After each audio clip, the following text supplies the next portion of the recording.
Championship here on Gran Turismo Sport, part of the driver's room. This is 2021 Season 2, Round 3, Tier 1 in the wonderful country of Japan at Suzuka, where we will have Round 3 in the Group 4 machinery. And let's take a look out on track and see who's posting in the lap time. So currently at the top of the board of those going round is DJ... Oh no, sorry, it was going to be DJ Rice, but it's actually now Muller. So we're going to just follow around Muller for a little bit as we start up this week's stream. I'm just going to post up the link for the stream, so just bear with me a moment while we get that all sorted.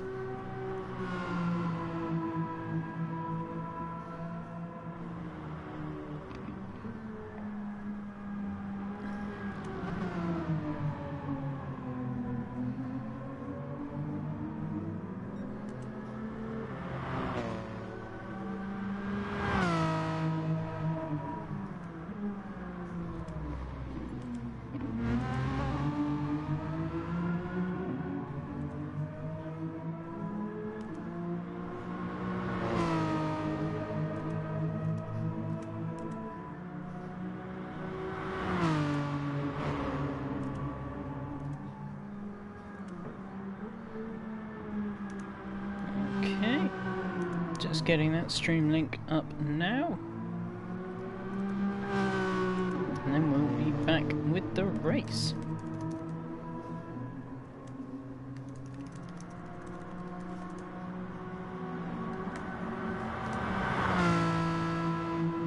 Okay, so back with you all now, and we're going to start off looking at TX3 Jack, who of course was our race winner last time out at Acelith Village in the Group 3 machinery.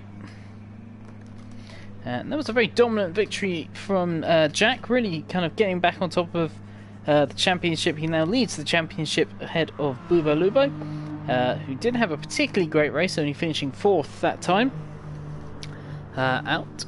So Jack will be looking to push ahead in the championship, get his 2nd win of the season.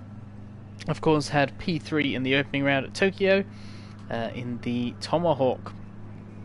And he's currently set the fastest lap of anyone so far at a 2:07.350. Next, we're going to take a look at Jagannat, who finished a very impressive... sorry, just give me a moment. Just got to find Jagannat out on track. Let's just... live timing. There is Jagannat. No, sorry. Jagannat, who is in P11. He's not out on track either at the moment. He's in the Toyota GTA 6. He's just coming out on track right now. In the feisty little number, that is the Toyota 86. Fantastic little car, very good handling car, and currently the car which does hold the qualifying lap record. However, we expect that to get shattered today. Especially with the likes of the Audi TT front-engine, front-wheel drive cars, which are exceptional over a single lap. They've definitely been shattering those records at the moment. But Jagannat, of course, had a great race last time out in the GTR, took pole position, denying TX3 Jack the full clean sweep. Jagannat there, out there in the 86, and lovely green livery on that car, something a little bit different to what we normally see, and he'll be looking to build on after what was not a particularly great start to the season, down in 8th position. However, he was in the wrong type of car for the track, and was expected to see him do better at the next Route 1 track. Then obviously did very well last time out, finds himself 3rd in the standings after 2 rounds, and hopefully he'll be finding a way to get himself up the grid today. So, in 3rd place we had Sir Bottlejob, and Sir Bottlejob is in the McGann Trophy with its candy green colour scheme, flicking it into the hairpin there. It was a great P3 for Bottlejob, made for bottling of course, is his team, and he'll be hoping to build on some momentum. Of course, in the first round, another driver in the wrong car for the job, in the LMP hybrid Porsche, So he'll be hoping to build on after last season and possibly going for a top 3 again, possibly even going for the win. Of course, this was where Bottle and JJ had a great battle here back in Season 5 of ADEC 2020 in the Group 2 machinery. Bottle made a small mistake there, which cost him a chance at the win, but JJ may have a different battle on his hands today. Bottles felt very confident in this McGann Trophy, which he did switch into this season specifically for this race, as he more than likely won't be taking part in the second of the Group 4 races. This car is the defending race winner after Chris, I believe Chris X90, took the win on the final lap of the final corner here in 2019. So Bottle will be looking for another strong result. Next we're going to take a look at Bubo Lubo, who of course did finish in 4th place last time out, and he's in the McLaren 650S, as was TX3 Jack. This is a very strong car. It's recently had a small power nerf, however this shouldn't have a huge amount of a huge amount of effect, as the car is still very strong, very well balanced car. 7 gears, it can be made of use for aid in fuel saving, and it gets a good launch off the line, so overall this is a very good all-round car. Rockboy currently finds himself 2nd in the standings, like we said earlier, when he took that excellent win in the first race of the season before a slightly disappointing 4th place last time out. Probably felt like the Beetle, which he swapped out for this season, or swapped into, let's say, this season, probably let him down a little bit. He was probably hoping for that podium, but he'll be looking to get back to his winning ways today. Currently in 6th place on the timing stand, but of course a lot of people have yet to really put in a competitive lap, as we'll be starting soon. Next up we had Ronin. He was our next best place finisher last time out in P5. Sorry for the slight delay there. Just checking something on the screen. And actually Ronin is currently the car at the top of the timing screen. Of course he is a little bit behind TX3 Jack, as he does a big slide there as we start qualifying.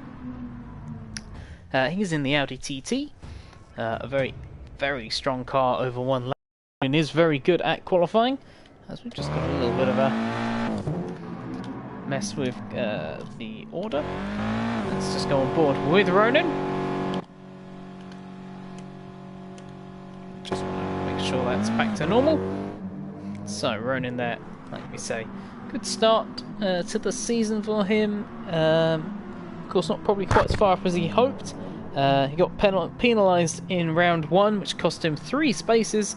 So whilst it was a good drive, he made some errors, but last time out was much more controlled, and actually put in a really great performance, I think, despite having a few issues in the Mercedes. And he'll be looking to build on that in the front-engined, front-wheel drive Audi, which he has used to great effect before, but will struggle on tyres here. Next we have Blue Racer, who is carrying an injury today, so he may not be at full speed, but he is in the Honda NSX, and he's used this car to great effect as well in previous seasons. This car, which has recently, I believe, had a small weight increase, but it's still a fantastic handling car. Very well balanced, not a great starting car, but Blue is very quick, and expect him, at least in qualifying before his hand gets too tired, to be very strong.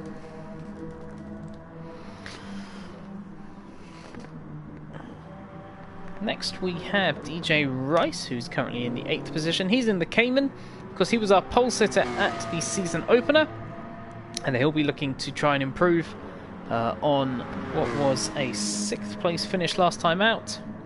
Let's see how he gets along. Then we have Spooky Lukey is not taking, but oh no, I'm sorry, I've got that wrong.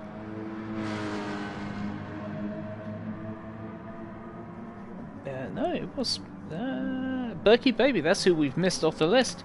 And Berkey will be starting his lap any second, but we are going to jump ahead to watch Gadget on his opening lap. And we'll take a lap around the circuit on board, if we can get the camera to work again.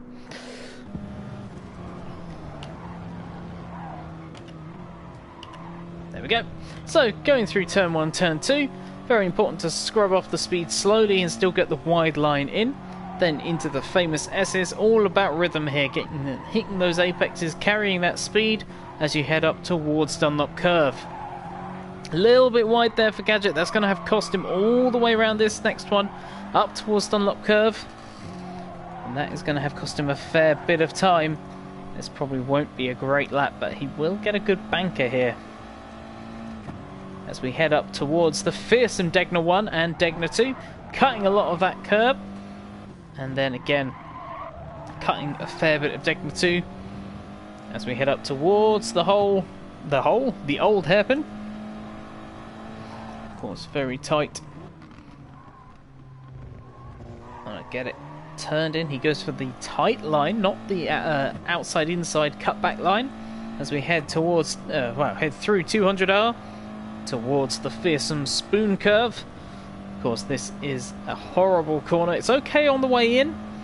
Kind of doesn't push you out too wide, though Gadget has gone a little bit wide there. It's the second part of spoon here. You've got to get the car nicely rotated and then get power hard as we head up the backstretch towards 130R. Of course, a very fearsome corner. This for a long time was a test of bravery in F1, as cars would just about take this flat. Of course, nowadays it is easy flat through there as we head towards the Casio Triangle.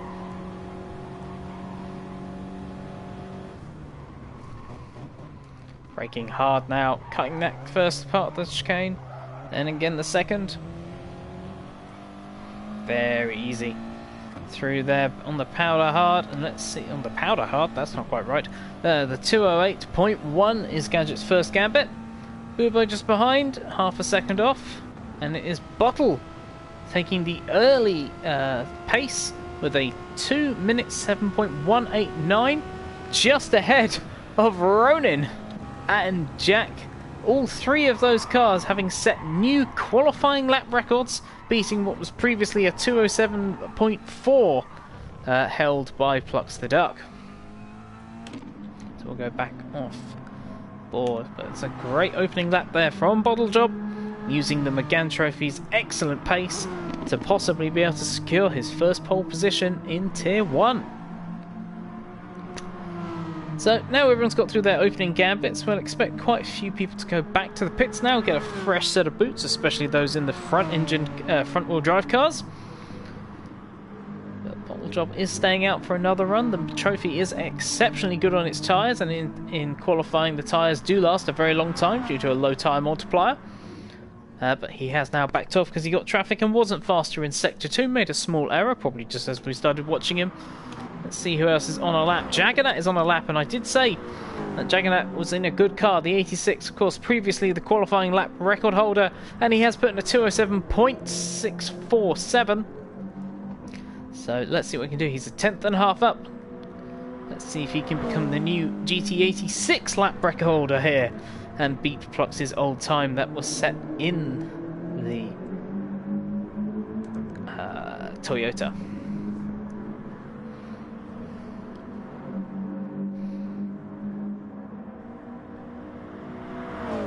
Down towards Spoon, this time with the exterior camera. Let's see how the car looks on its way through. A little bit wide, but you can get away with that as long as you carry the speed well through here.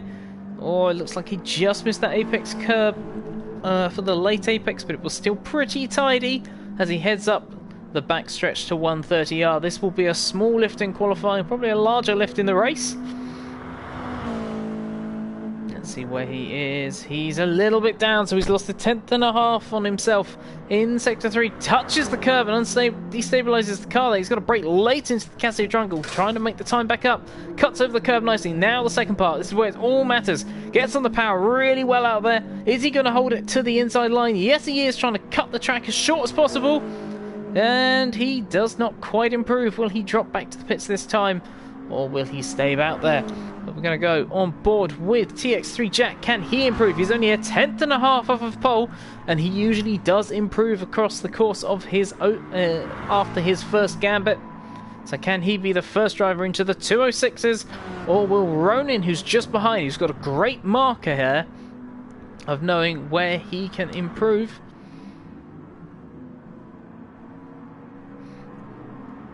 So Jack with a nice line through the first sector. Really nicely balanced. Let's compare that to Ronin, who's taking a little bit more of the grass. It actually currently has Muller's trophy all over the back of him. Of course, that trophy will be exceptionally strong through the first part of the lap.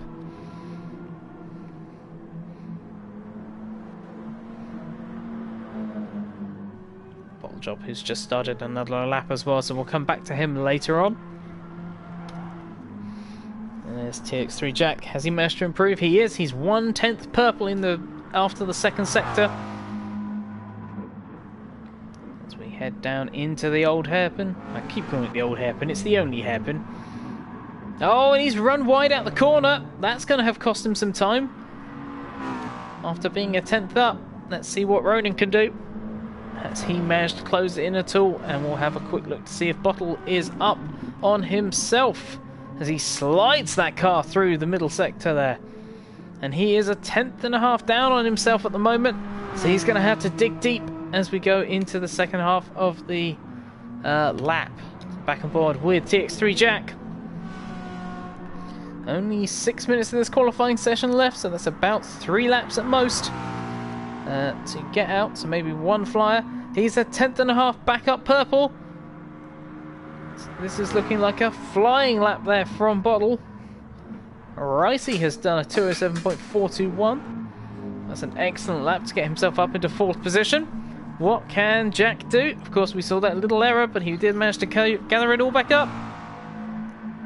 But he's lost it all again. He wasn't good through the Casio triangle, but Ronin has put in a stonking lap time of a 206.996. Can anyone manage to close that down in the second round of laps? We'll take a look back on board with Bottle as Berkey is another driver into the 207s now, into the 6th position there in the VW Scirocco. I don't think this is going to be an improvement from Bottle this time round. It's close, but not quite. It's a couple of tenths off, but he'll be backing out and going for another lap. So at the moment, we've kind of got kind of 2nd, 3rd, and 4th are very close together, but Ronin got an absolute stonking lap in, 2 tenths almost clear of Bottle. Bottle's going to have to really push to try and catch that back up, but Ronin's looking good there. Blue has got himself into the conversation with a 208.066, which is a very respectable lap time, but it's not quite as fast as we were expecting from the number 70 car there. Sliding it out there and just not being able to get the nose of the car in. It just slid out there, and that's already going to be down on that lap time, I think. There's Gadget, also in the TT. Of course, we saw that opening 208.1. He hasn't really managed to improve on that. Bubo hasn't yet put a lap time in that we've seen. Well, he has, but we don't have the lap time to hand. But it's going to be a 208.6, I believe. And then Muller currently at the back, having put in no competitive lap time yet. In the Megane. So, Ronin is on another quick lap, but he's not currently improving. He's 3 tenths down on himself, actually, so this is probably going to be no improvement. But to be fair, that 206.996 is a phenomenal lap time and will be very hard to better.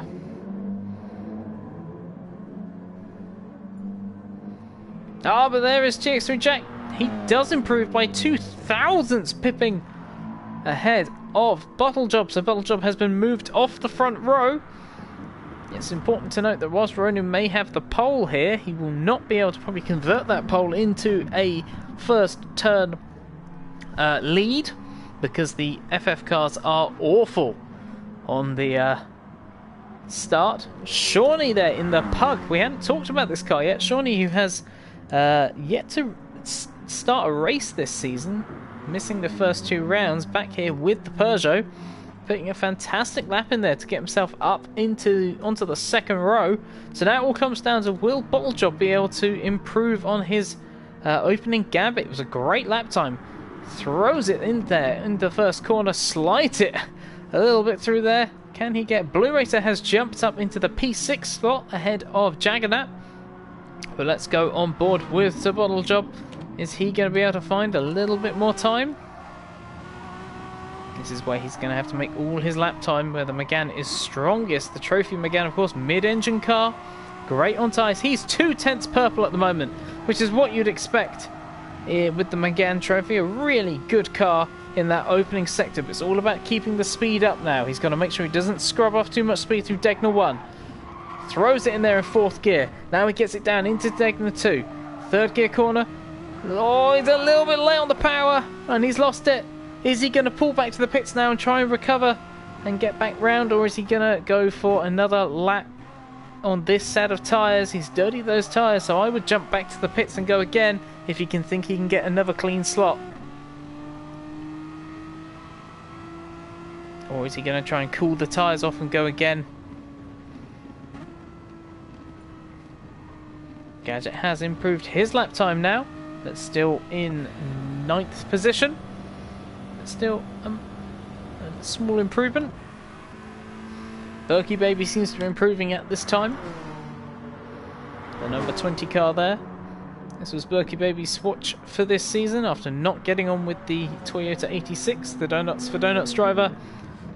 Struggling a little bit with turn-in with the car, but he's using the aggressive, the very strong power of this car to try and make up for that time. This car, I believe, is very similar to the Audi TT in terms of chassis, but of course that more hatchback style body kit put on the top. And he is actually 4/10 up on himself, so he might get himself up into P7 there ahead of Jaggernaut. Also benefiting from a little bit of a tow as we see Gadget pulling off for racing medium front tyres. That's a very interesting. Blue has managed to jump himself right up. Berkey Baby also. Let's have a look at where these guys finished off. So Blue's into P4, Shawnee is in P5, Ricey P6, and Berkey P7. Those 4 cars actually really close together. Bottlejob is now out on his final lap, so can he find an improvement? TX3 Jack doesn't think he can improve, and Ronin is out there, but he's on soft tyres now, so I don't think he's trying to improve either, just trying to drive the car around back to the... Yes, he's on his out lap.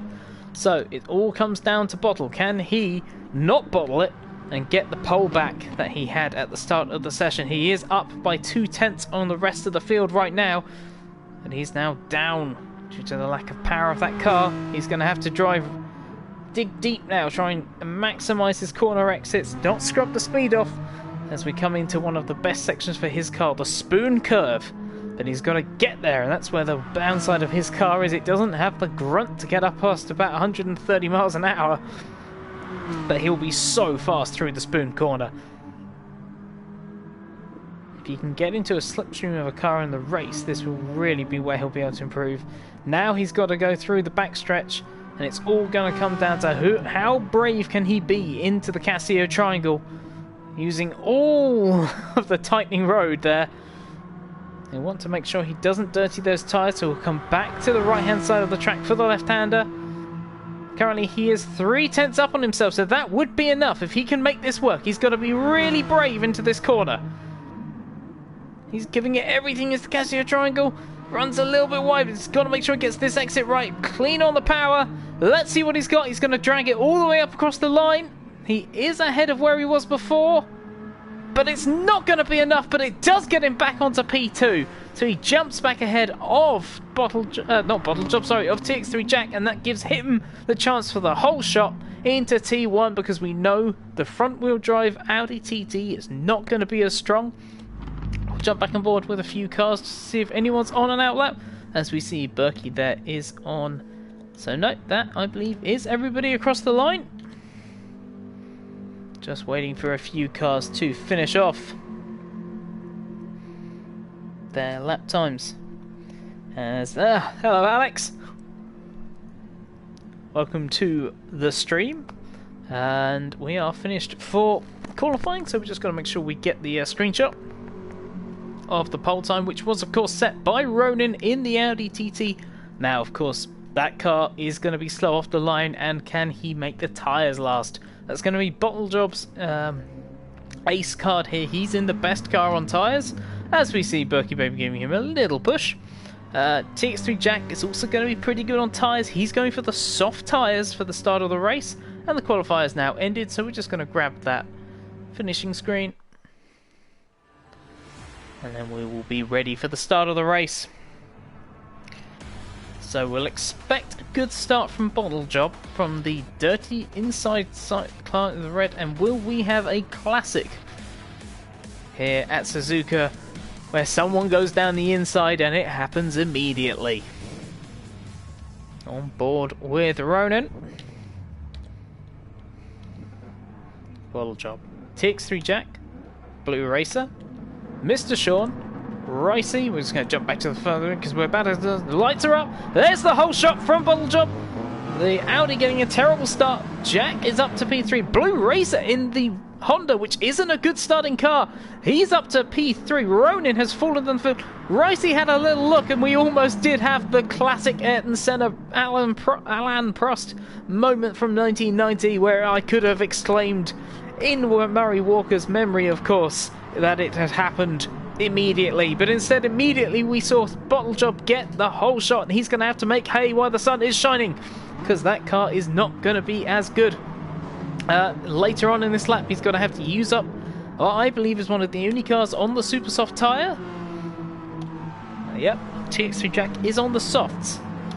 Blue there is also on soft tyres, as is Ronan, as they battle into Degner 1 side by side. A little bit of contact there, and Blue side by side, and there's a huge contact there between the two of them. Is there any damage? Ronan sticking his nose in there. Is there damage to Blue Racer's car? I commended Ronan last week for showing such restraint, but this time he's gone for me. But Blue's gone straight back on Ricey. Ricey, a wily old driver there, making sure that he didn't get himself caught up in an unfortunate incident. But Ronan, he's running slowly. Has he let the place back through? I think he has. He felt like he probably gained an advantage, but that's one of the quickest cars in this field, now down to 7th position. Berkey Baby's made a great start up to 5th position. Ricey there in 6th. What happened to Mr. Sean? He was up the field. Miller and Jaggernaut has had an absolutely awful start. Let's see what's happened to him. So he was down at 11th already. Can we see any further back?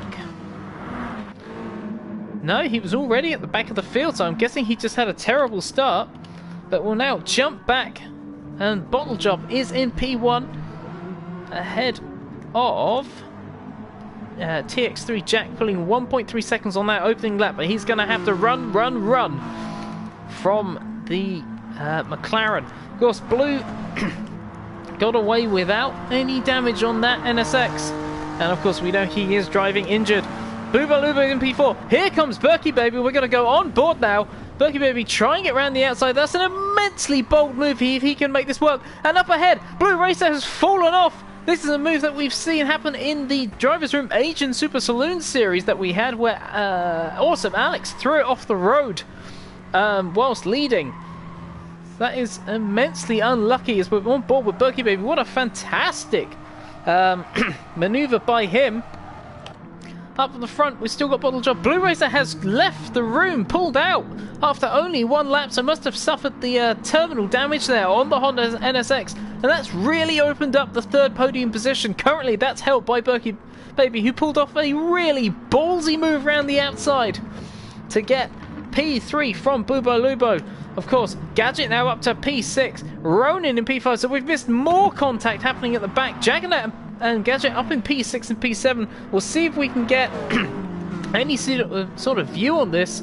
No, it looked like it was possibly just an incident there that caught out the other cars.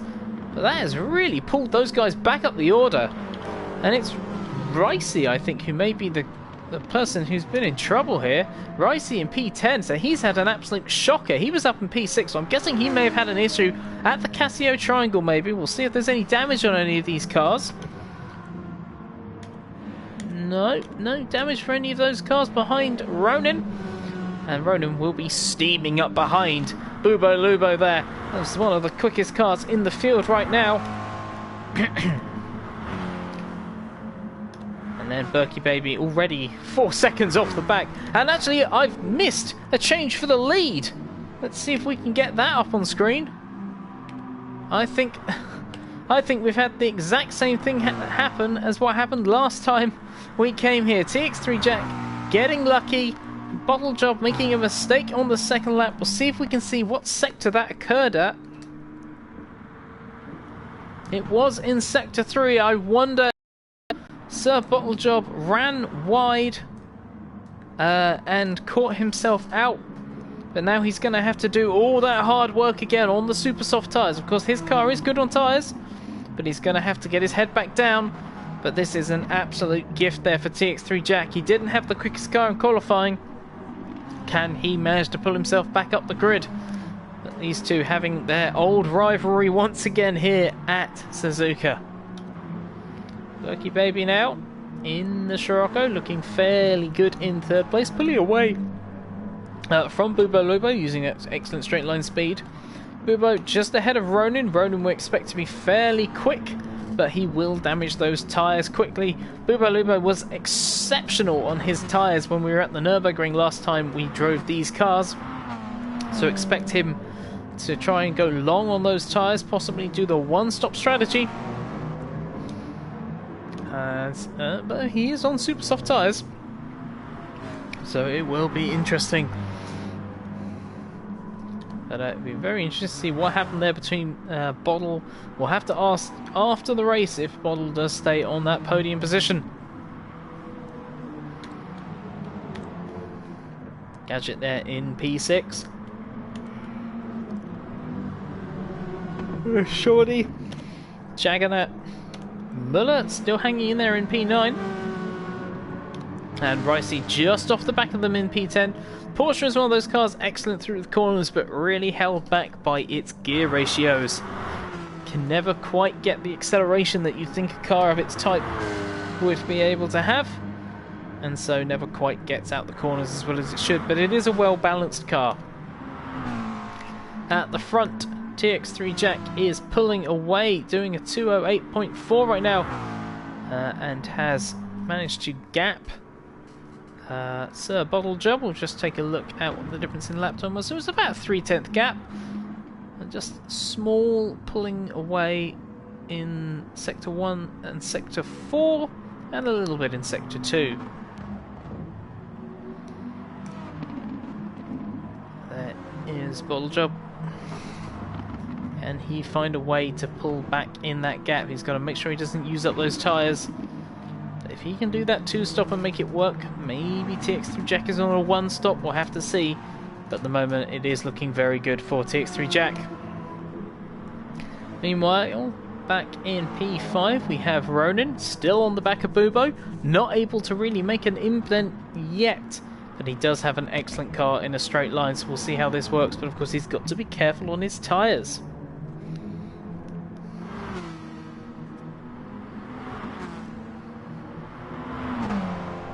And he is having a look now into the hairpin. Bubo has the inside. Will Ronin go for the cutback? Looks like he is. Gets on the power well in that Audi TT, and he'll be strong all the way down towards Spoon Curve.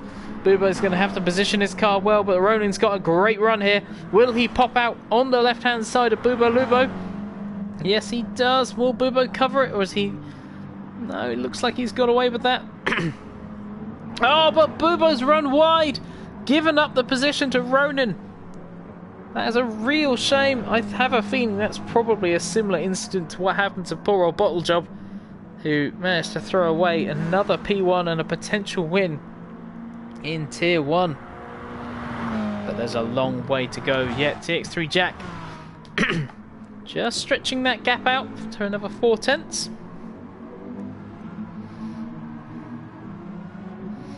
Yep, indeed, Kuska. It's been all over the place, and I've missed half of it. And we see Muller now ahead of Jaggernaut. We'll see if we can get that back up. See if we can catch one piece of action on the screen.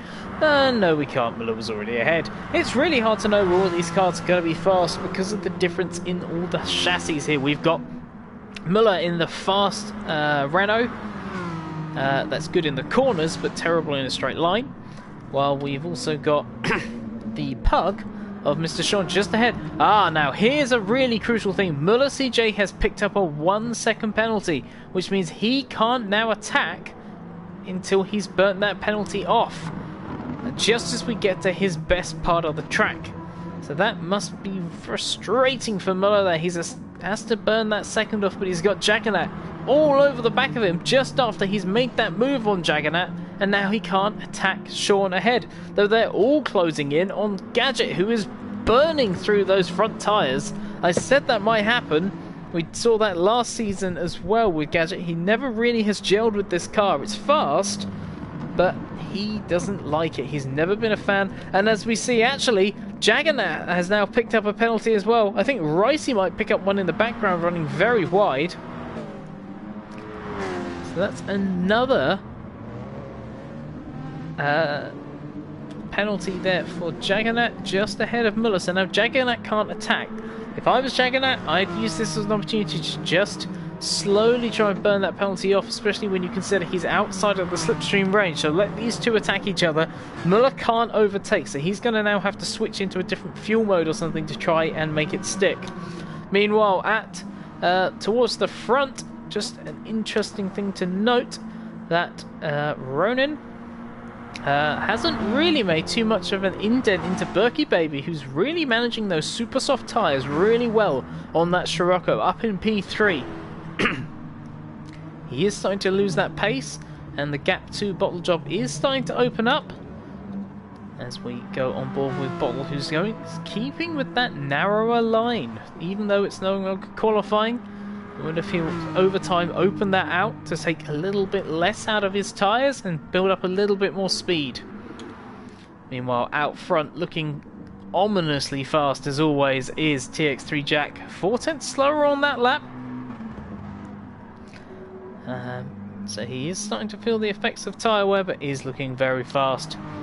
Meanwhile, Bottle Job has made another error, I believe. Let's go on board, see if we can... Yes, he has! He's gone and fallen off the road in a very similar way to Blue did on the opening lap. So an absolutely crushing mistake there for Bottle Job, and he's really throwing away his chance at P2. Berkey Baby all over the back of him as we jump back on board with the live timings, but TX3 Jack now got a gap of 7 seconds, and he can start to relax into this race now. He knows he's got that nice gap up to 8 seconds now, and Bottle Job is going to be holding up Berkey Baby, I think, here out of this next sector with the difference in straight line speed. I wonder if Bottle Job will just let Berkey through, and maybe they'll switch back again through the Degner, before the Degner section, depending on how this all goes. Of course, Berkey doesn't have a penalty, so he can go for the overtake. Bubo Luba has got back in front of Ronin, by the way, so Ronin has munched those tyres. And it's all going a bit mad right now, as we've got some good comments coming up in the chat. We've got Blue Racer confirming that he had to retire the car due to that pain in his index finger. It's a real shame. Blue doing a great job to manage to get up to P3 on that first lap, but unfortunately the pain was too much for him and he had to retire. We've also obviously got Kuska in the chat, who couldn't race tonight, which is a real shame. As Bubo has made a huge mistake, kind of catches it, keeps it out of the wall, but that's going to have cost him more time, and now he's got some real trouble. We're going to jump back to now kind of like this Class B race that's going on, being kind of slow, as we see contact there between several drivers. I don't know exactly what started that. We're going to have to take a look. Looks like no one got damaged, but we're just going to jump back, see if we can get a good onboard here. So we have... Oh, Muller just slammed into the back there of Jaggernaut. Let's see if we can get another view at that. Let's go again, this time on board with DJ Rice. No, we want Muller. Muller just slams into the back of Jaggernaut. And Jaggernaut, he actually gets reset as well. So Jaggernaut in the P8 position doesn't get damaged. That's very lucky for him. And we're going to carry on our way now. And finally, we managed to catch a bit of action on screen there. So well done, Mr. Director. Slightly less terrible as we see Mr. Sean, who's been excellent on those tyres. Of course, Gadget on the medium tyres, as we've got some great great chat in the chat at the moment. Great to see everyone on air, well, with me on air. Also, it is JJ currently who is not crashed. Thank you, Jack, for posting that one up. Hope you're well.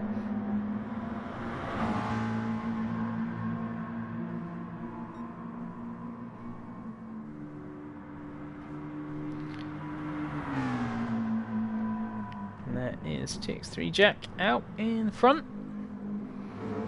Still looking very comfortable out there.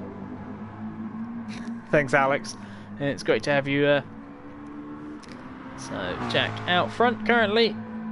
Still only 8/10 off his own best, as we are coming up to a couple of laps away from the first pit stops. Bottle Job has now started to stabilise that gap after that terrible lap 7 where he picked up quite a lot of mistakes.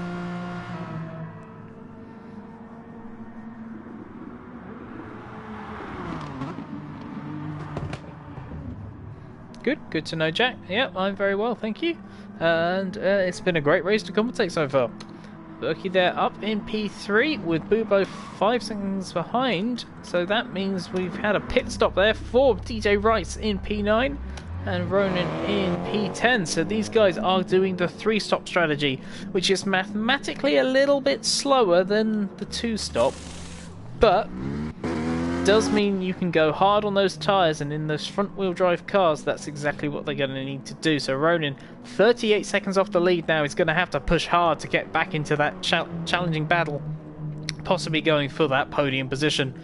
But at the moment, we've got TX3 Jack still out ahead by 10 seconds, comfortably just cruising around in that McLaren car, which has done him so well over the last couple of seasons. There is Bottle up in P2. Like I say, still just pulling away from Berkey Baby. With Berkey kind of comfortably ahead of Bubo now in P4.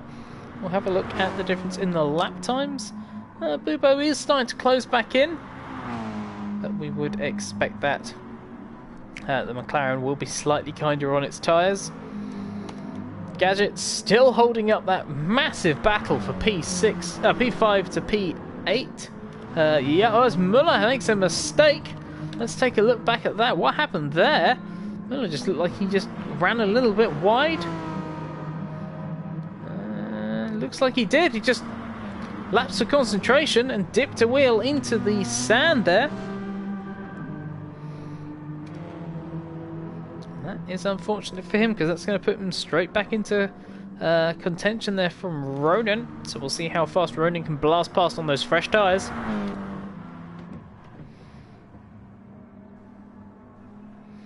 So just switching over cameras. We've now got Sir Bottle Job starting lap number 9. This will probably be his pit-in lap.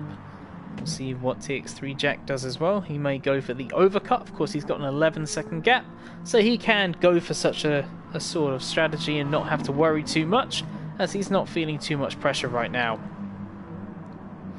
Berkey in P3 with Bubo just behind, starting to close in, but Bubo does have a 1.5 second penalty, so he is pushing hard, but he won't be able to pit at this point. Bubo may have to go for something like an undercut, maybe lift off on the way into the Casio triangle, burn some of that penalty, and then pit and put on the fresh tyres.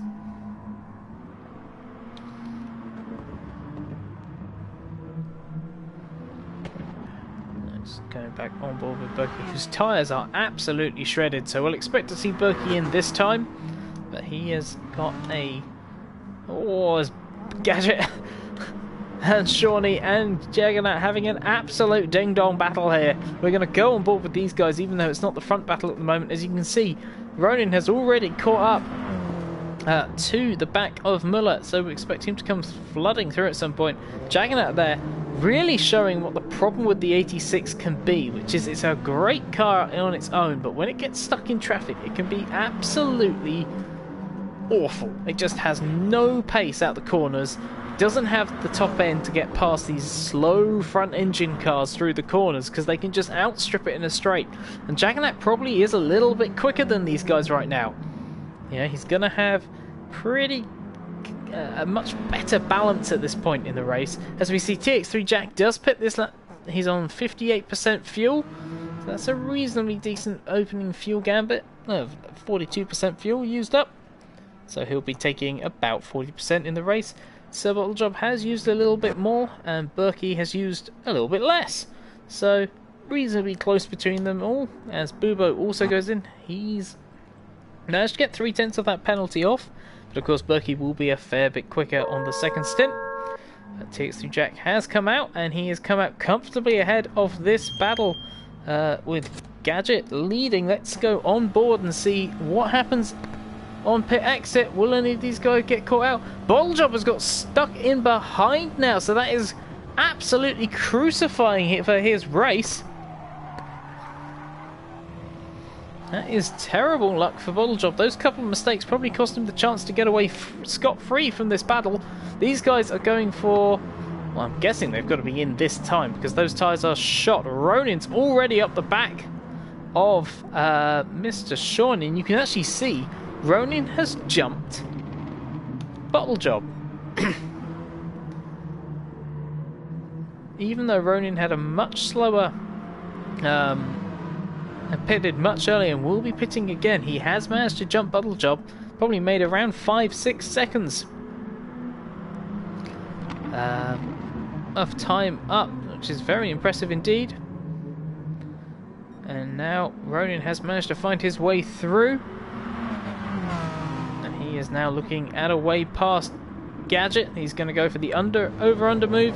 Much better tyres at this time. Bottle trying to go all the way around the outside of Sean, and he does pull that one off. Of course, Berkey is another car who's going to have been stopped, but Berkey's got a penalty, so he can't make the time up. This could be crippling for Berkey's race. He's going to have to lift off before he can make an overtake on Muller.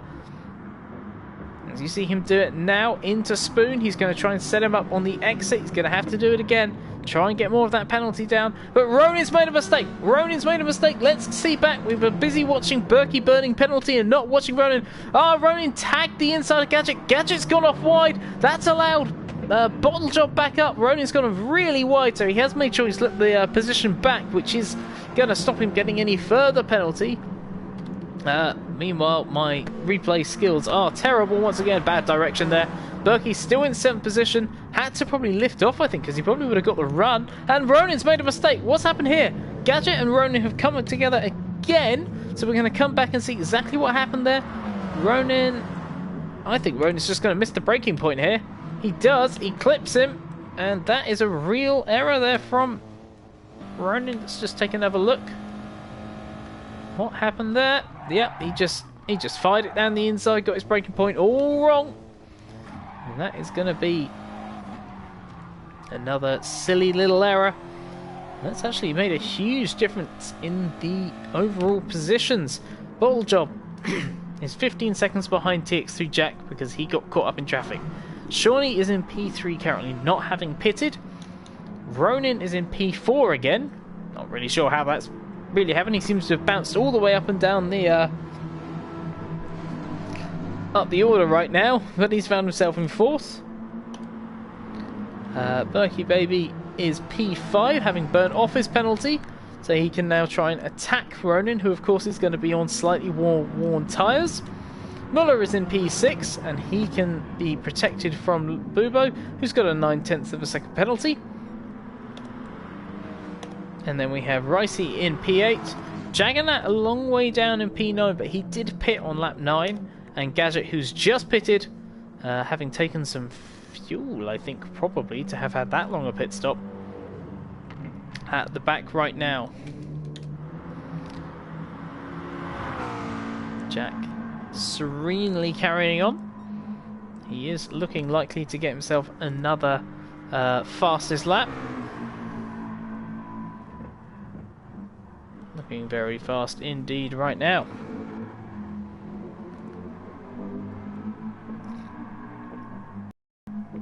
As I use this opportunity to take a nice sip of drink, refresh one's palate, and work out what more madness could happen in this race as Ronan and Berkey are side by side.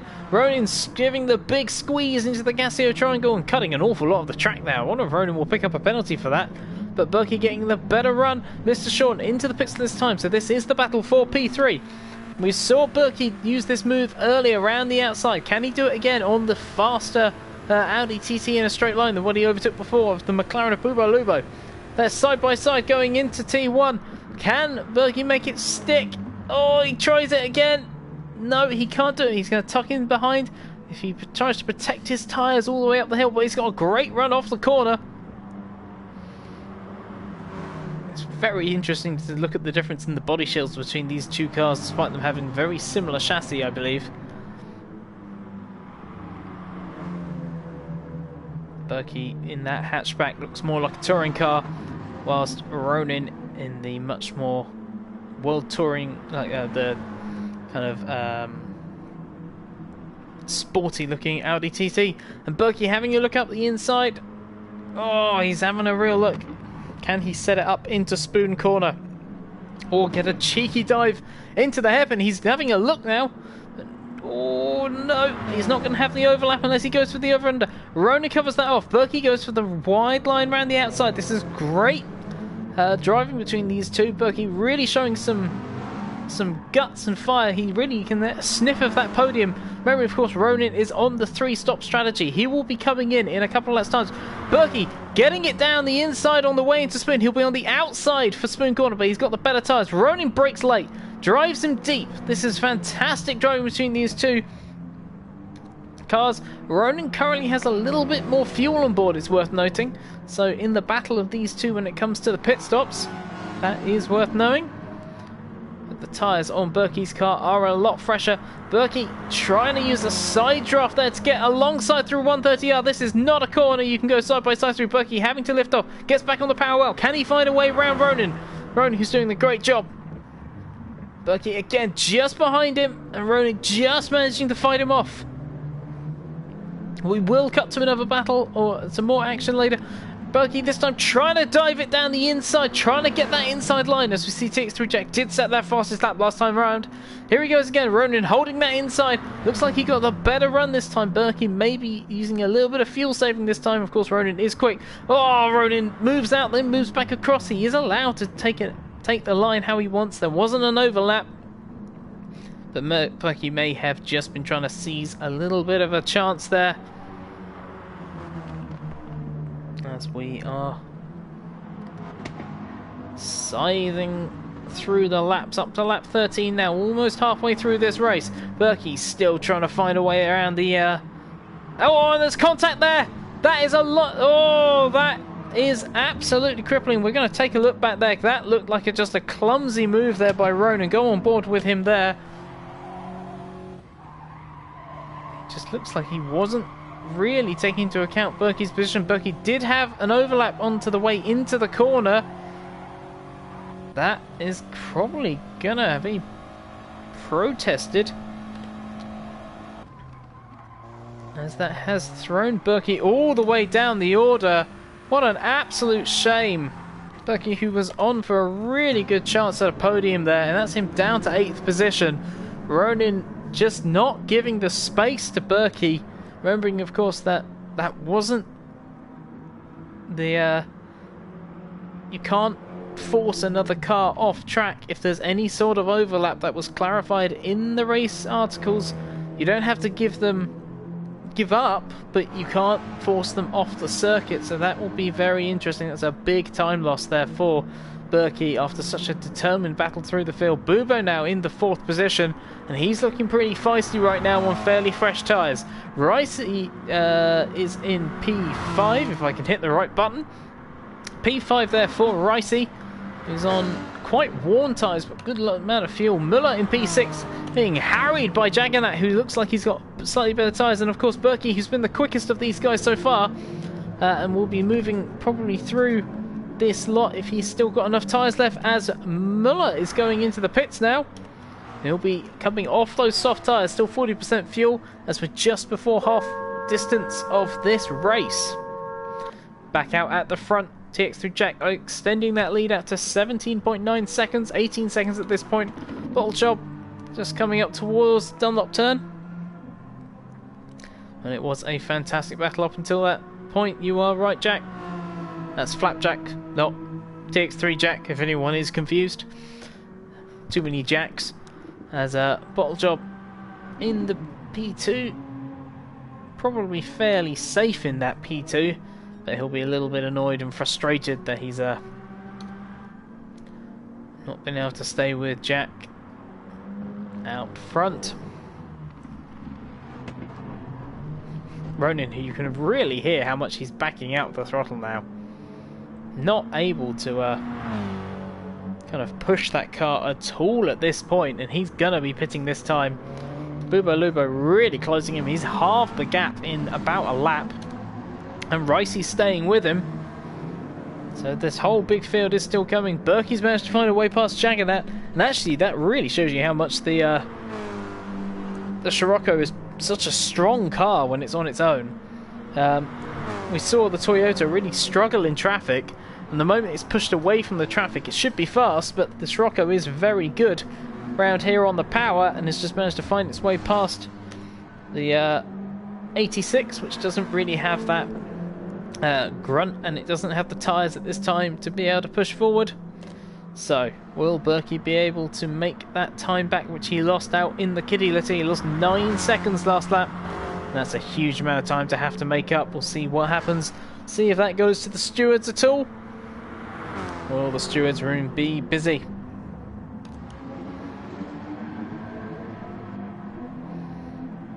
Ronin is in the pits this time, as is DJ Rice. So here we go.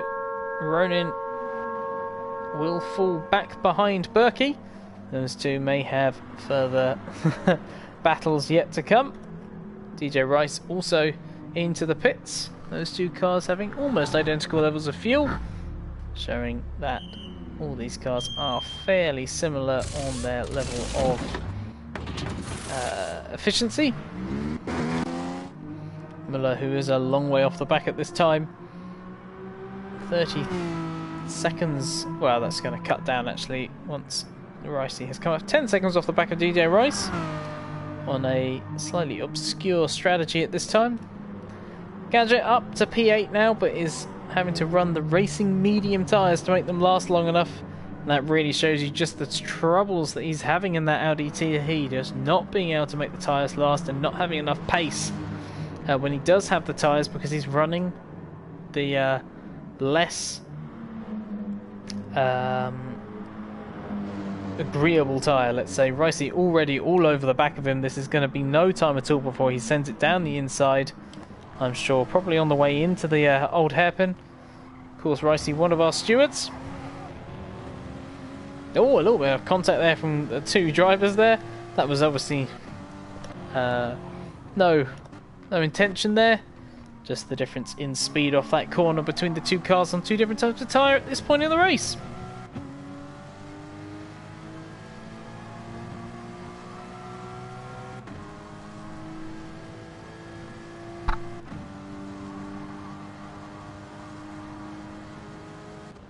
As they head up towards Spoon Corner, you can just kind of visibly see how lethargic looking Gadget's car is. Just, oh, look at that. No ability to carry the speed. Gadget will have a little look at squeezing to the inside, but really he hasn't got a chance at all to make that one work.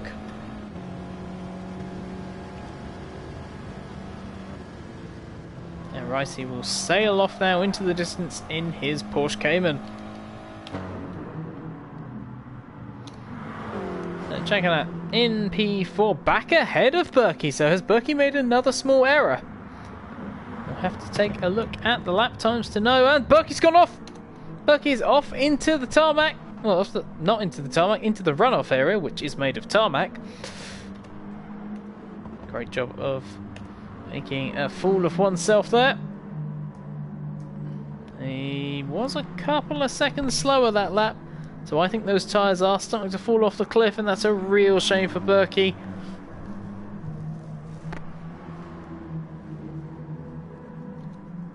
Uvo is up in P3, and he looks like he's very consistent on those tyres at this point. Oh, I say that as he just runs a little bit wide, but that's not too much of a bother for him.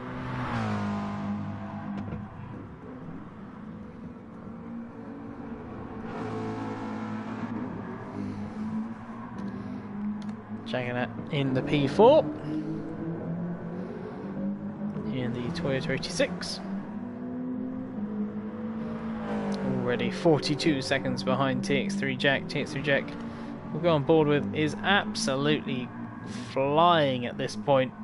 Still in the 208s in that McLaren, and despite getting a small nerf in the off-season, that car is absolutely a rocket ship in TX3 Jack's hands.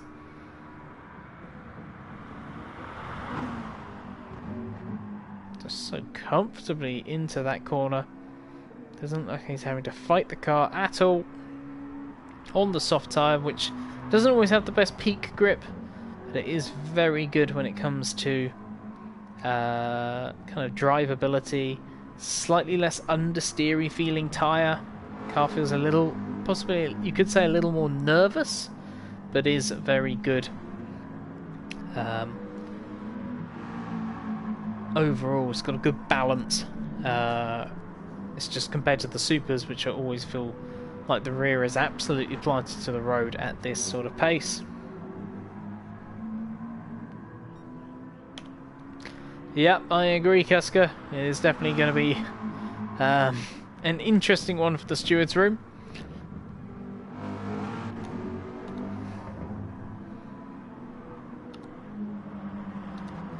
Yep, Berkey has fallen off the back now with those old tyres, despite having the pace. But 3 laps ago, he's going to have to probably pit, try and get on a new set of tyres soon. Shawnee there in 6th position. He's still putting in some decent lap times. Pitted not that long ago, about 5 laps ago. So he's probably on a 3-stop strategy. Unless he wants to take these tyres very, very long indeed. Just behind him is Ronan, who of course pitted not long ago for fresh tyres. He's on a definitive 3-stop strategy. Pitted on lap 14, which was exactly 30 minutes into this race, or near enough. Looks like he didn't have a particularly great lap 16. Possibly took a little bit too much out of those tyres on very rapid out lap. You can see he also didn't take any fuel at his stop, still running very low on fuel, trying to minimise the tyre wear, but he will have quite a long fuel up. Actually, I think I may be talking absolute tosh there. I think he probably did take some fuel at that stop, because he's only just around 40%, whilst you'd expect other cars to be a little bit lower. So yeah, I think he probably took a little bit of fuel. Actually, the driver with the least amount of fuel at the moment seems to be TX3 Jack, who's yet to take any fuel, as we just jump through to see all the different fuel levels. Yes, it is TX3 Jack currently, who is fairly light on fuel.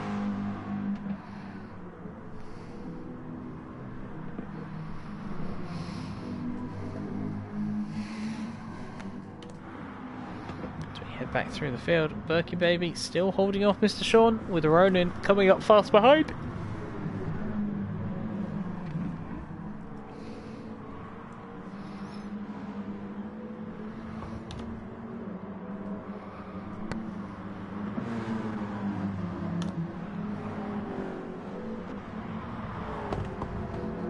Checking that in the 4th position. Closing back in, I think, on Bubo Lubo, who's got better tyres at this point. But Bubo having possibly made a mistake. Yes, he did make a mistake last lap. That's why that gap's come back down. I was trying to work out why that gap had changed so much, but Bubo making some errors. Jaggernaut now really getting on that pace, and can he find a way back past Bubo? Lubo, as just behind the battle for 5th position, is now hotting back up with Berkey Baby just holding on ahead of Ronan. Ronan going for the dive round the outside, trying to go for that cutback as we know, but the pug is very strong in a straight line. But Ronan has got that line, and Berkey has kind of given him a slipstream there, so Ronan's going to go all the way around the outside. Sean is going to have to tuck back in on those old tyres, and now look who's back behind you, Berkey. It's your old mate, Ronan. Will Berkey be in a mood to give him some space, or will Ronan find himself very much squeezed after the previous incident where you could say Ronan was quite forceful with Berkey? Of course, stewards will take a look and they will have the final decision, but Ronan setting up the outside dive bomb. Can he brake later? Yes, he can. But just poor racecraft again there by Ronan, just clipping the front of Berkey's car. Really didn't need to. Berkey will pit this time, pretty much perfectly in time for the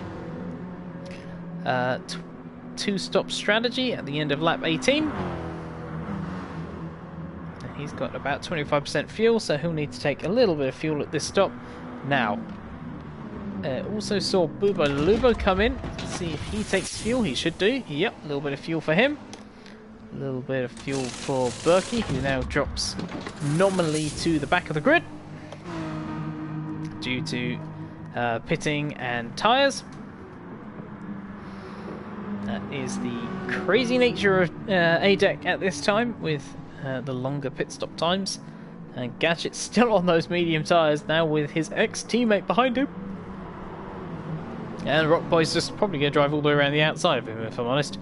Yep, those mediums old, worn out, no grip. And Gadget must be feeling like he's driving the worst car in the world right now. Just probably feeling like he's got no pace in that car. Back up towards the front, Bottle Job is probably going to pit this time. He's got very little fuel left in the car, very few tyres left. TX3 Jack is in this time with about 15% fuel, 14% fuel. Just trying to guess it, didn't quite get it. Bottle Job underneath 10%, but it's not going to make really much difference. Jack is 20 seconds up the road from him. But Bottle, after those early mistakes, kind of calmed it back down, much more comfortable on his stint. He's going to pop it into the pits and take on his final set of tyres. And both these guys, 18 minutes left of the race, should run now to the end of the race without having to try. Probably 9 laps left for these guys. They should just about make it to the end. A long way back in P3 we have Jaggernaut.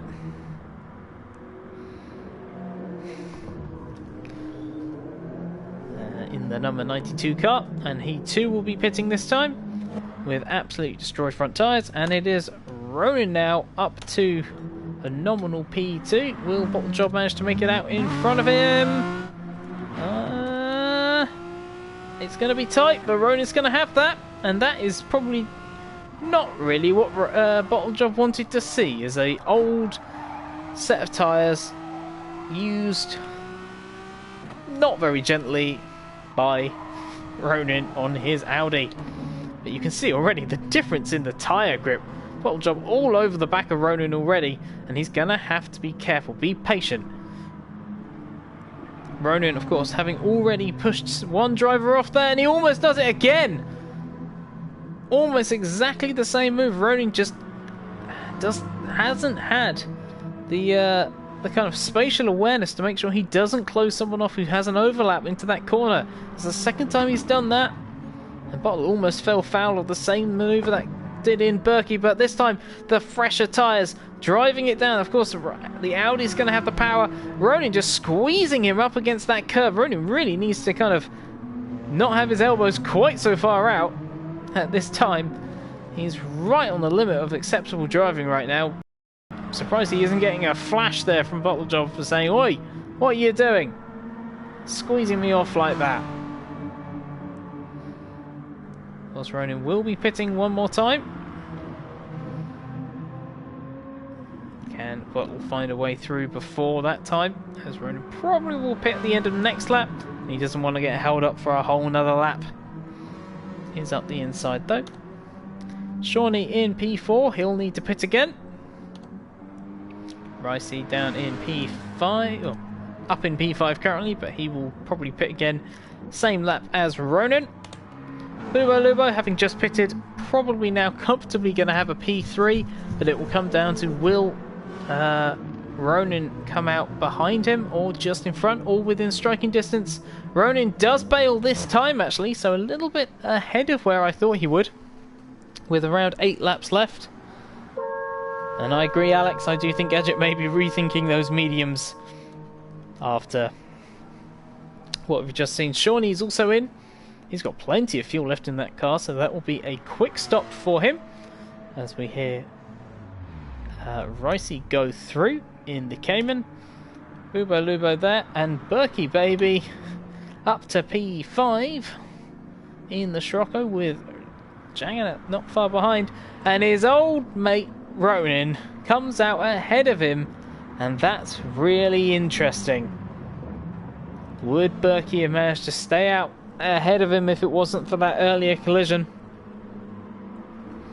I was waiting for this all the way through the race. Berkey in 7th, Jagannat in 6th, Ronan in P5, Bubo in P4, DJ Rice currently in P2, but he still needs to stop before the end of this race. Bottle comfortably in P2, 12 seconds ahead of Ricey, who still needs to pit. So about 20 seconds ahead of Lubo, and TX2 Jack serenely carrying himself towards what is likely to be another victory. But this track can bite. It's very easy to go wide at T1, hit the wall, and have your race basically done at that point. So he's got to keep his head in the game. Can't lose concentration around here. And there is Bottle Job on a new personal best at this time. DJ Rice still quite comfortable on those tyres. Got around 7 seconds to Bubo, who's got a couple of seconds back to Ronan. So this looks like Rice is going to drop out into maybe... trying to think where he's going to drop out actually. Maybe 6th or 7th position, with Shawnee not far behind Berkey baby right now. Can Berkey manage to hold off that charging Peugeot at this time?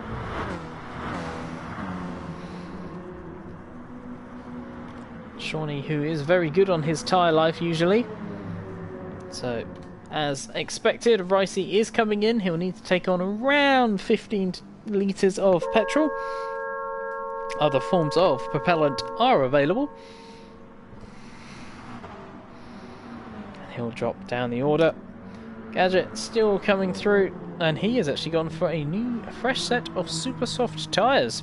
So definitely had enough of those mediums, thinks he can carry those to the end, maybe pick up a better fastest lap. And it looks like he's just got ahead of Muller. No, Muller also has pitted, but Ricey down to P8 on those fresh tyres. He'll have the freshest tyres of basically anyone in the pack, with only 12 minutes left.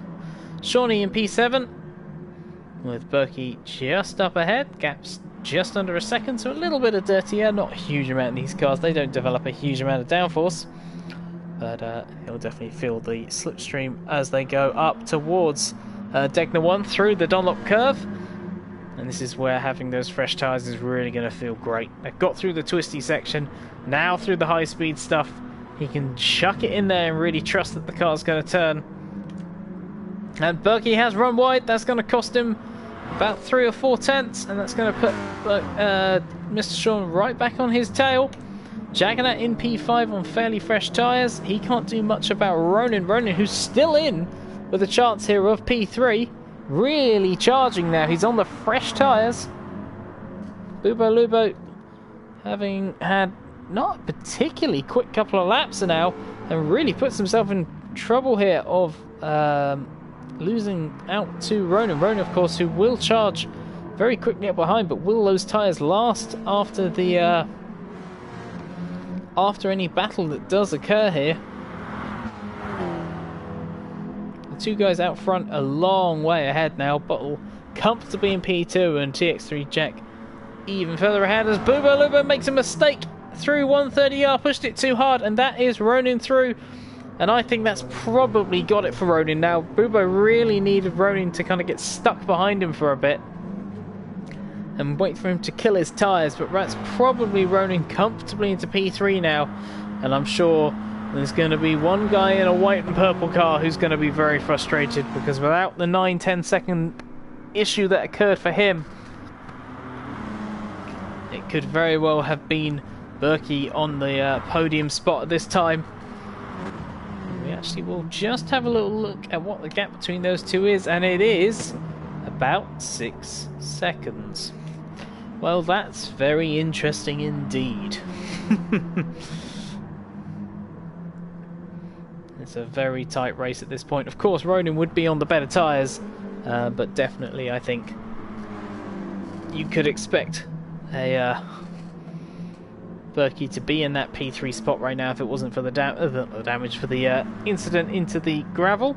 Shawnee now doing a great job harrying the back of Berkey. He's going to make it stick though. Berkey is a very good defensive driver. Just behind them, DJ Rice is about 12 seconds back, so he's comfortably in 8th position, 7 seconds ahead of Gadget. And this is definitely a kind of comfortable, if not spectacular, drive there from Ricey. Didn't really ever look like he had great pace, but was pretty handy in the battles early on. Meanwhile, Muller in P10, with Gadget just up ahead in the Audi. Back out front, TX3 Jack comfortably just pushing ahead. 27 seconds ahead of Bottle Job at this time.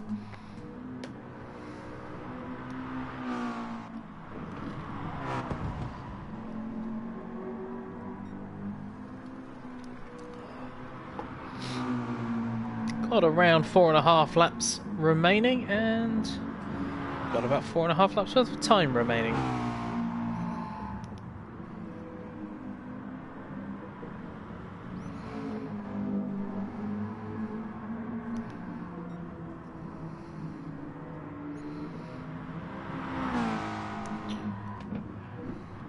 Going to skip back now. Bottle Job in P2. Ronin, who is starting to pull about a second, so maybe 8/10 a lap ahead of Bubo Lubo. But will those tyres manage to last for the last 4 laps, or will Bubo come back at him? I doubt it. In P5 we have Jagannath Berkey still just ahead of Sean. We're going to stay with this battle as it is the closest fight on the track at this time. Both these drivers doing a magnificent job. Very clean drive between for both of them.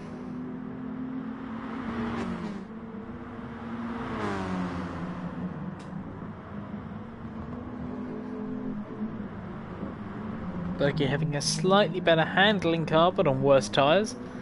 Shawnee having a slightly better power car but with very little in the way of handling ability, in my opinion. That Peugeot, very weak car for handling, but does get an almighty shove out the corners.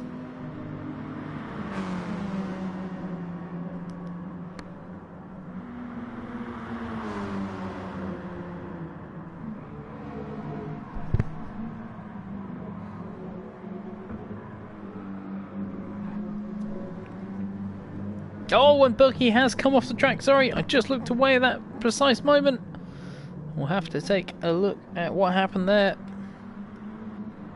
It just went wide through Spoon, couldn't get it slowed down, hit the AstroTurf, and slid off into that gravel. What a shame. Berkey, who had such a good chance again of a podium. We saw this in 2020 at Barcelona. He had a great chance at a podium there before a mistake cost him late on to get that podium. And now, through no fault of his own, lost some time and now is just ahead of Ricey. Probably will hold that gap. 5 seconds to the end.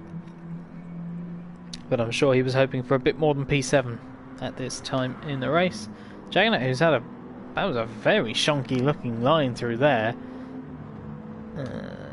is marginally quicker than Boobaloo at this point, but Ronin is a fair chunk quicker than the pair of them at this time. Ronin is now making those tyres last fairly comfortably. Of course, they are about 3 laps younger. Ronin is doing a good job.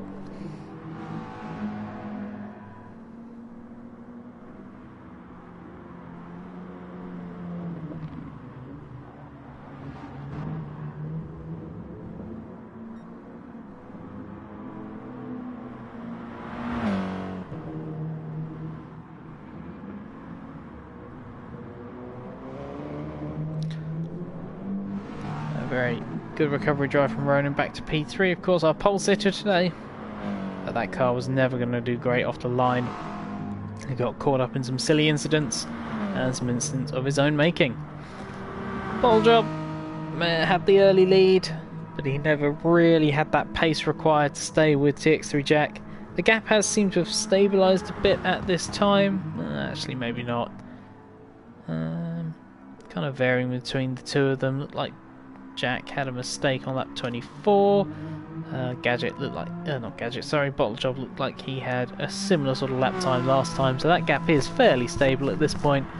Just not quite having that same pace, and having to use the softer compound has slightly hurt Bottle Job in the green vans made for bottling machine.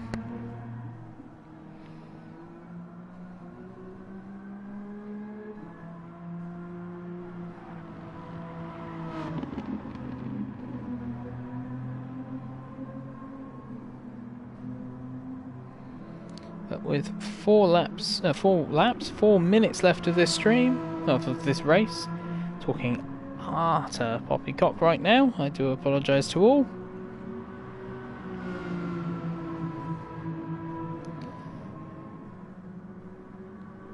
We shall see if we will make it to lap 28, which I'm sure we will. Jack is a fair way ahead of the curve on that.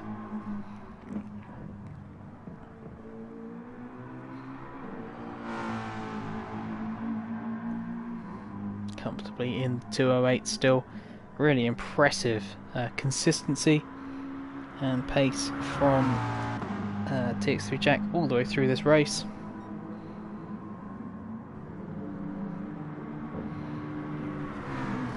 And should be fairly comfortable to the end, unless he was to make a mistake, which I don't think that would ever happen. Meanwhile, Ronin is starting to feel the tyre where I said it would happen. Bubo is now starting to close back in, but I don't know if there's going to be enough time to make it happen. This is our closest battle on the track probably now. Bubo is starting to use those tyres to close in slightly, but we'll see what happens. Jaggernaut, comfortable P5, 3 seconds behind, about 3 seconds ahead. Ricey and Berkey, I do apologise. This is now the closest battle on the field. Yeah, that sounds right. Not. It looks very much to me like Berkey's tyres have just gone off a cliff, and he's made an error, of course, on lap 24 that we saw. He's lost a couple more seconds, and now falls back into P8. A car that possibly could have been in P3, now all the way down to P8. Unfortunate kind of end to a race that had so much promise early on. Muller up into P9 now, so he's managed to get ahead of Gadget, who I'm guessing just minced his... Yep, he's minced his tyres again. And that Audi is just not working for Gadget. He needs to get out that car. It hasn't worked in Season 1, it's not working here. This will be a second race in a row where Gadget is near the back. Suzuka is a track that Gadget usually goes well at as well, so it's slightly surprising to see him struggle so much, and I definitely think it comes down to that car.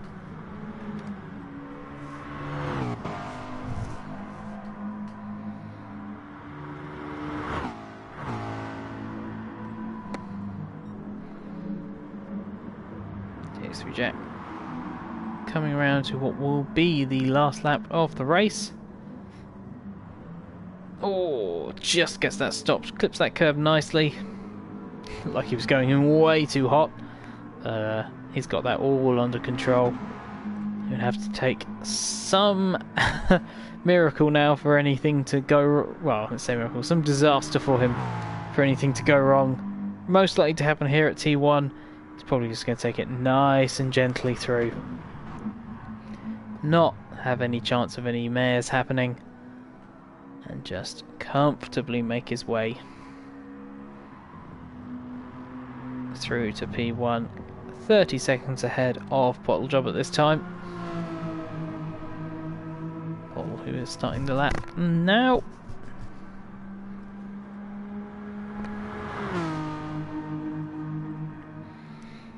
Ronan, long way back in P3.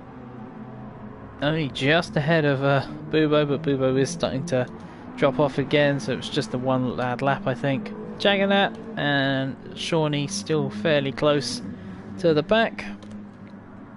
Ricey now in the P7. Oh, just a little bit wide there, but he knows he's not going to make any more positions. Berkey clipping that a little nicer than Ricey, but probably just can't carry the speed through the corners that he could before. Those tyres are shot to ribbons. And he is our first driver to cross the line, just missing out on that 28th lap. So Berkey in P8, Muller P9, and it comes down now to how quickly will TX3 Jack make it round. Likely to be another 40 seconds, I believe, before he gets to the finishing line. 30 seconds now, so he's going to set quite an impressive marker there.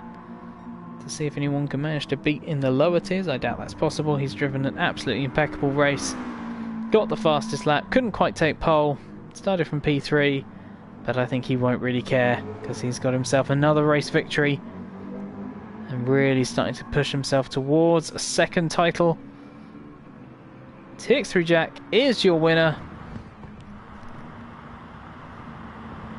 Bottle Job wasn't ever going to quite manage to, I think he'd need to find another, what is that, around a second a lap in real terms, to keep up with him.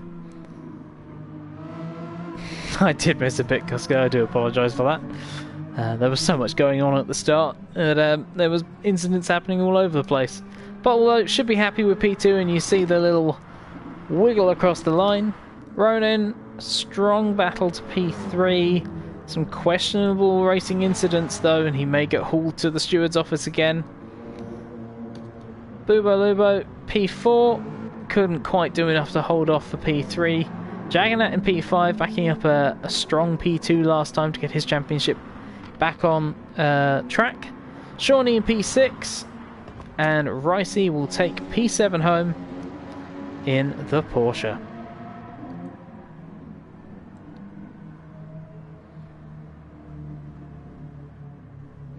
And for anyone who is interested, the TX3 Jack's finishing time is around 8 seconds faster than the previous record that was set in 2019 in these cars by Chris X90. Oh, sorry, Chris 90X. Sorry, I misread that. That was one of the many bits of trivia I was trying to look up while the race was going on.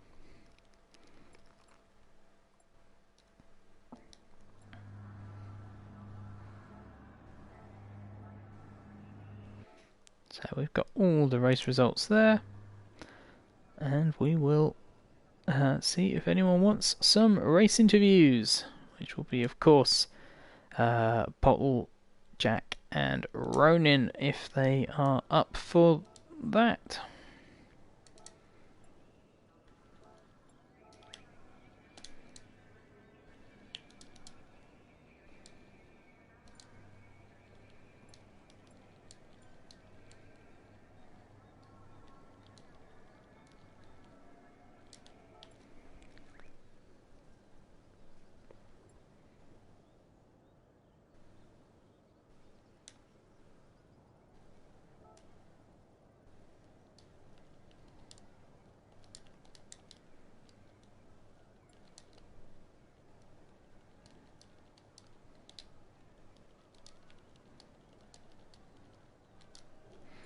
Just gonna get the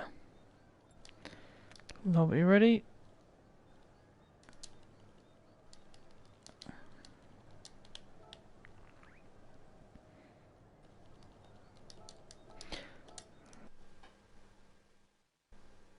So let's just get the lobbies all together.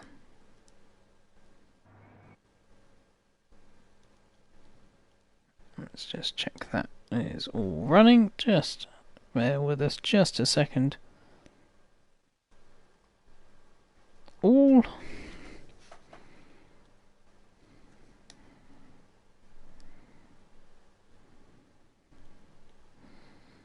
Now we're just gonna get.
So we've got Jack and Sebuljob.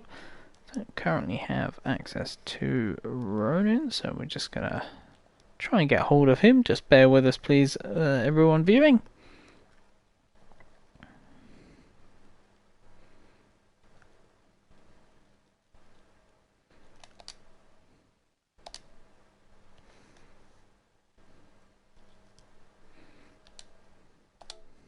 And of course the room has now dropped, so we're just gonna get that together. And we just need to get our audio settings set correctly again, just because we don't tend to have the broadcasting set open. So let's get that shared. So let's just bring up the screen and then we can get ready for some interviews. So while we wait to see if Ronin does reply to the friends request, we will talk to yourself first, Bottle.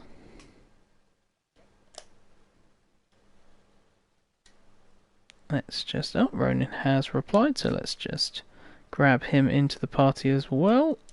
Just a moment all. Please bear with me. The wonders of my modern technology.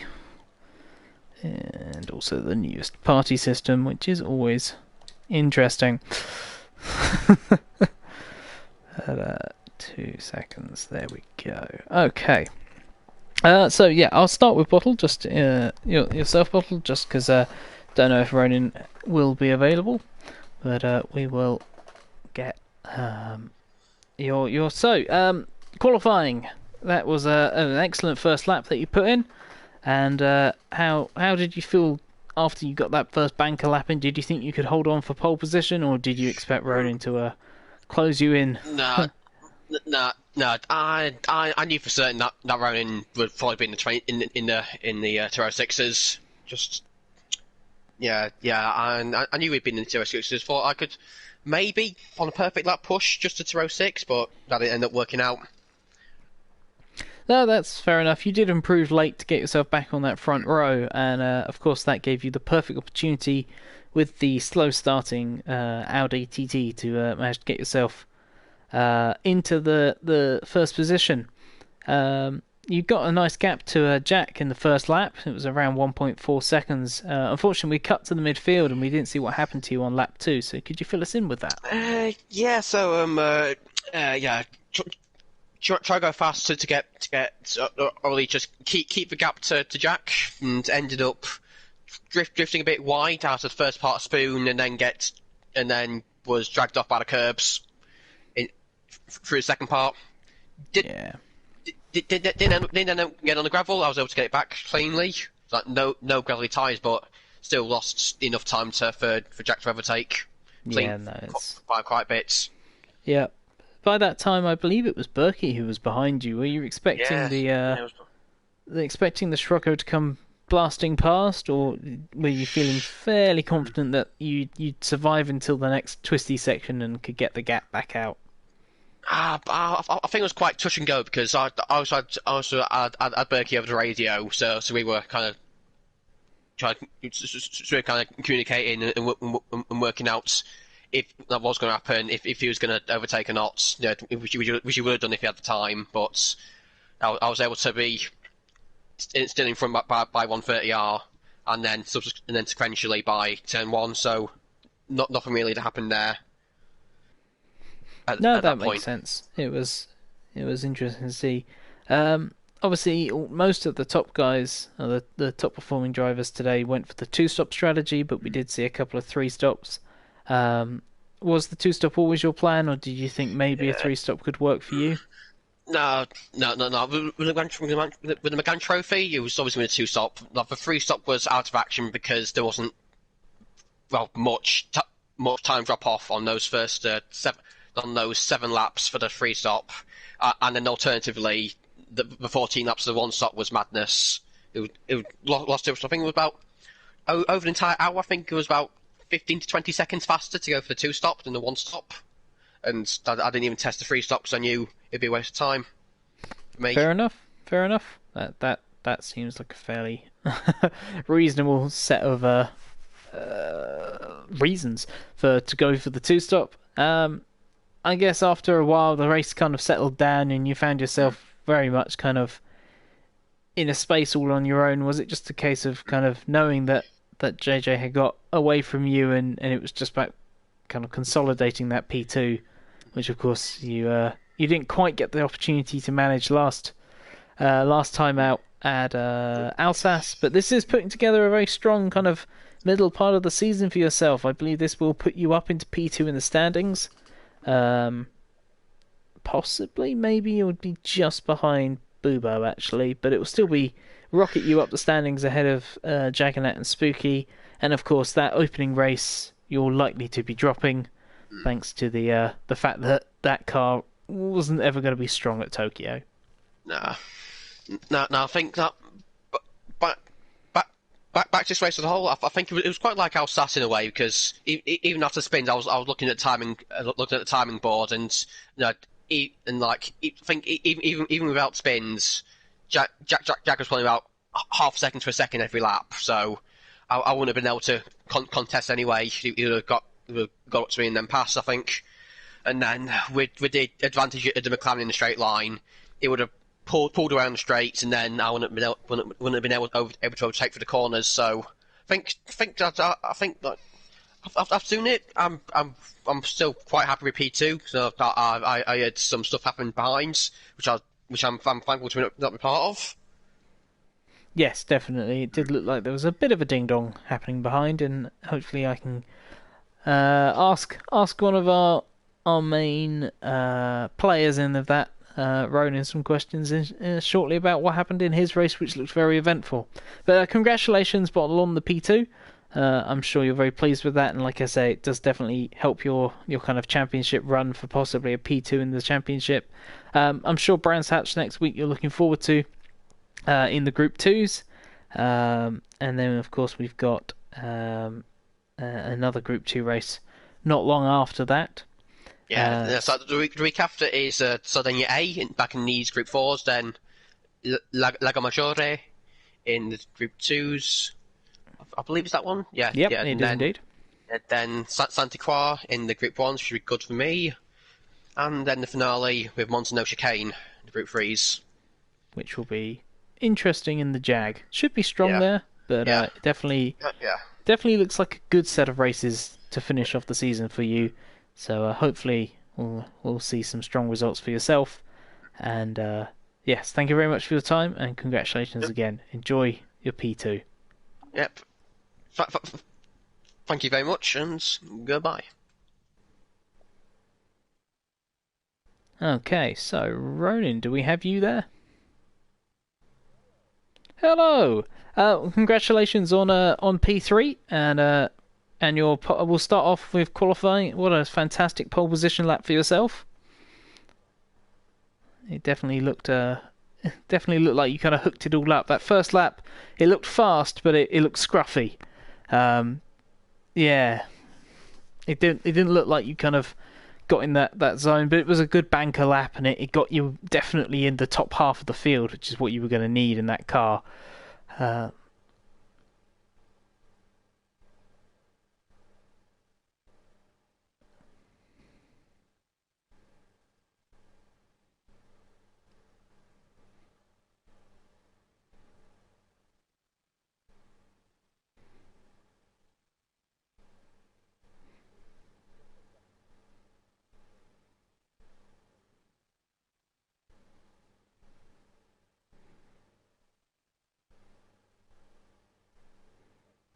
well, you always were going to have a strong chance with the Audi. It's very good over a lap.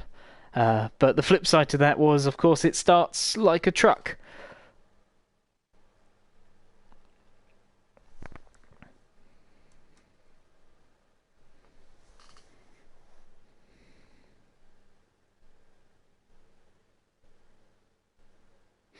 Ah, 1 second. I believe you need to update one of your audio settings to allow audio sharing, because the guy's on the stream.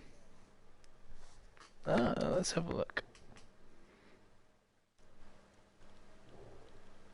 Let's just have a little look to see if there's an issue with the audio coming through to the stream.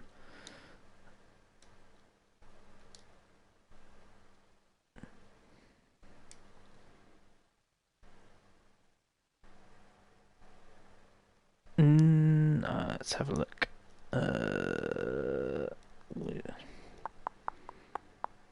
me have just a little look. It's always an interesting one to find. We shall just see. Can't hear Ronan. This I can hear you. But can anyone else? I'm just gonna bring up the. Nope, that is not what we want.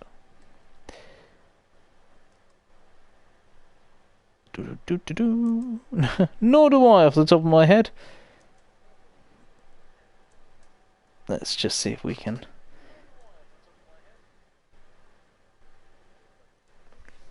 I think it needs. If you go to audio sharing settings, which is in. Yeah, if you go up to settings itself and then go into down the thing, it's sharing and. No, it's in sharing and broadcasts, I believe. I think if you hit audio sharing settings, include microphone audio and broadcast and share party audio, I think those two.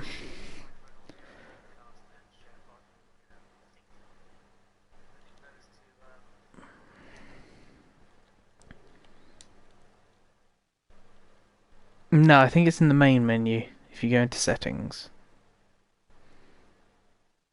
That's not a problem. I'm still not a master of this bit. This is the bit that gets me as well. I think if you go to sharing, down two more, sharing and broadcasts. Oh,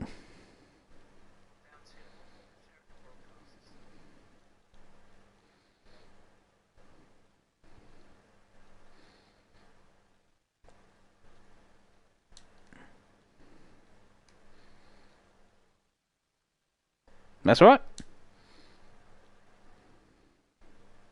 Audio sharing, I believe. I think it's both. Broadcast and share party. I think both of those two. And we should.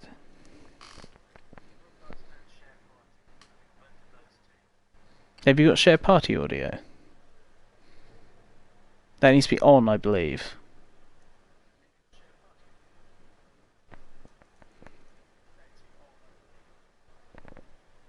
Let's find out. 。 . . 。 . 。 . . . . . . . . . . . . . . . . . . . . . . . . . . . . . . . . . . . . . . . . . . . . . . . . . . . .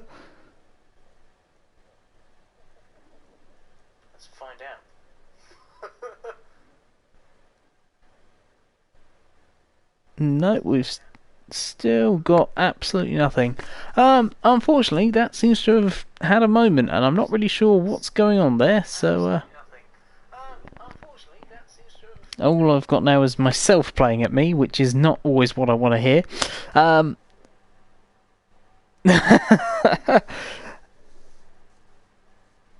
We will have a dig around, possibly in time for next week, and I'll let you try and work it. Oh, possibly. I have not got a clue. I'll let you try and work it. Possibly. I have not. That is a shame. Well, like I say, I will say for you, congratulations on P3. Was a little bit of some dicey moments in that race, but we'll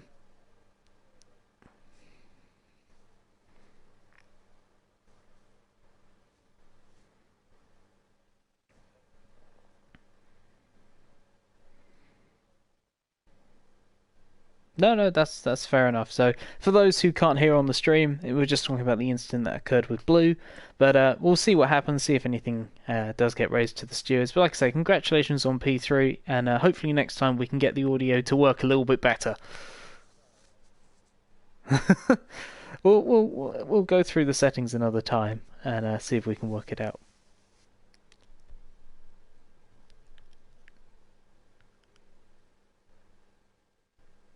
I don't know either. Off the top of my head, we'll have to have a rummage and have a look. But like I say, congratulations, and we're gonna move on to our race winner, and championship leader TX3 Jack.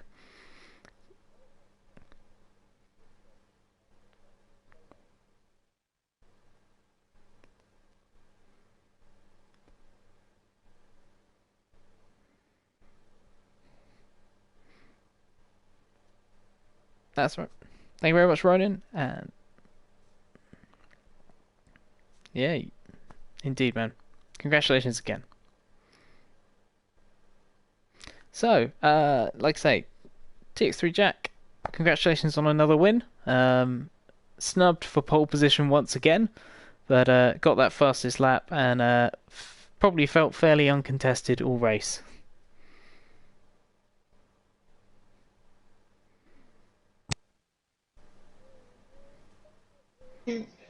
Expecting the McLaren to feel that good. Like, it was really easy to be consistent in it in the race. Struggled a bit in qualifying though, and I didn't really get a good lap together. I think I could have beat Ronin with a perfect lap. Well, it didn't really matter in the end. You knew you were going to be able to get Ronin off the start. I'm sure you kicked yourself a little bit when Buttle snuck ahead of you, but I don't think it mattered too much. You definitely had the long run pace over him. The McLaren looked like it was just serenely gliding around the track. Didn't really look like you were having to work it hard at all. So yeah, another great race for you. Obviously, it's really consolidating your position at the top of the standings.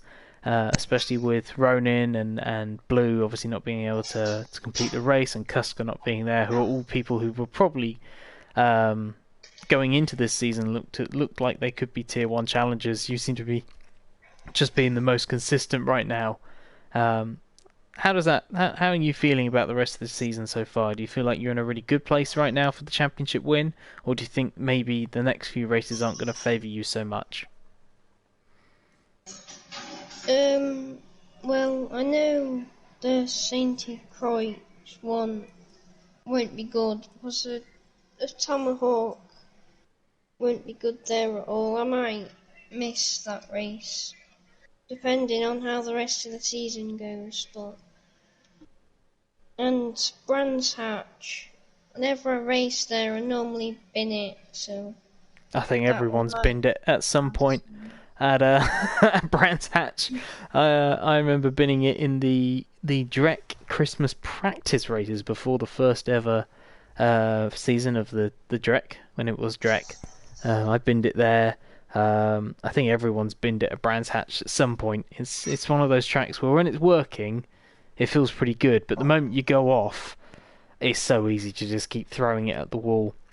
Obviously, you're going to be in the GTR next week, and it is at I think the early morning time of day, and the tyres are supposed to be quite icy feeling. So I'm sure that will be a challenge for you.